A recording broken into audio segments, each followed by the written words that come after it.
God, grant me the serenity to accept the things I cannot change, courage to change the things I can, and wisdom to know the difference. What's going on, everyone? Welcome to another one of our life lessons videos here at Step Up to Greatness. I, of course, am your greatness facilitator, Dustin Gruss. Now, that intro is our famous Serenity Prayer, which is a beautiful prayer, but it also offers us a different look or insight on perspective. Perspective is something that can be so powerful, but it can be powerful in a good way and in a bad way. It just depends on which perspective you're coming from. Now, in uncertain times, it is very easy for our perspective to come from a pessimistic place, but it is incredibly vital that we shift our perspective during that time. Now, I don't know about you, but I don't want to spend my days mopey, fussy, grumpy, or any of the evil stepbrothers of the seven dwarves. Now, one of the ways to first shift our perspective is to recognize when our perspective is coming from a negative place. You can tell that with how you're feeling. Are you feeling uncomfortable, overwhelmed, lost? Are you irritable, like you're pushing people away? Are you having problems concentrating? Now, one way to figure out where your mindset is coming from is to ask yourself some questions.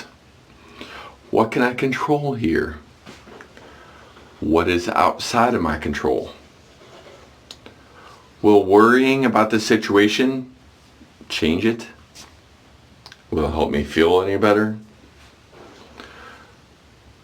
By worrying about this, is this really going to matter tomorrow, next week, next month, next year? Instead of worrying, what kind of action can I take?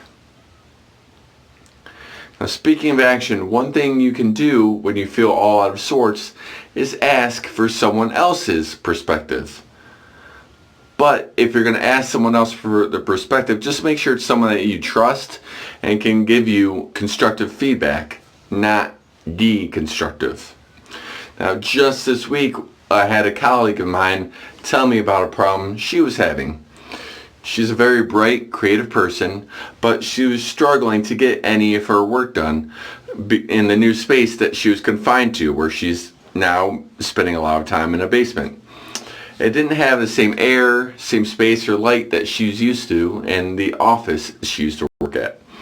Now, I empathize with her as I've donated my usual workspace during quarantine to my wife so she can get work done with fewer distractions, but that of course caused a slight dip in my productivity.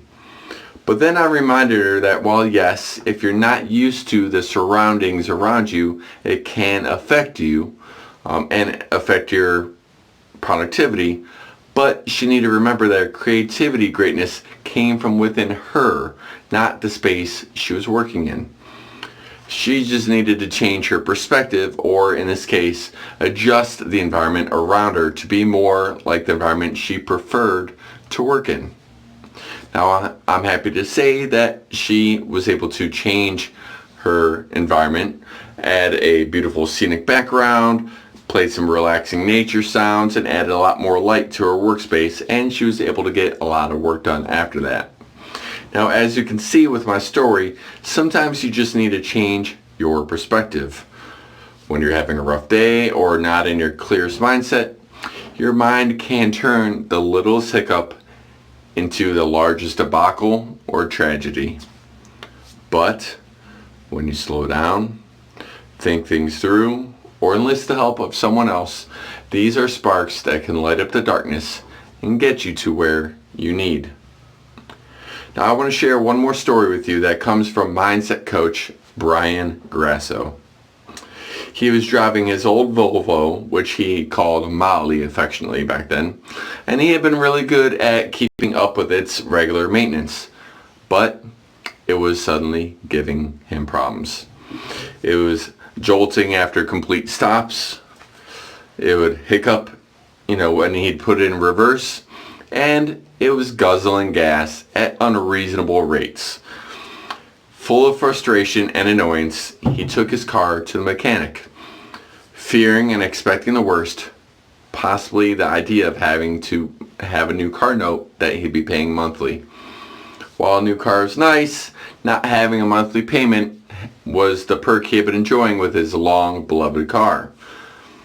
But in his mind, that was all about to end. 2 hours later, he was driving Molly down the highway without a care in the world after paying a grand total of $77. See, Molly wasn't broken. She wasn't in need of a massive overhaul or major repairs on main parts. All she needed was a new air filter. You see, the old one had become clogged and it was making the car operate well below optimal efficiency. Now, I'm not calling you an airhead, but what about the filter in your head?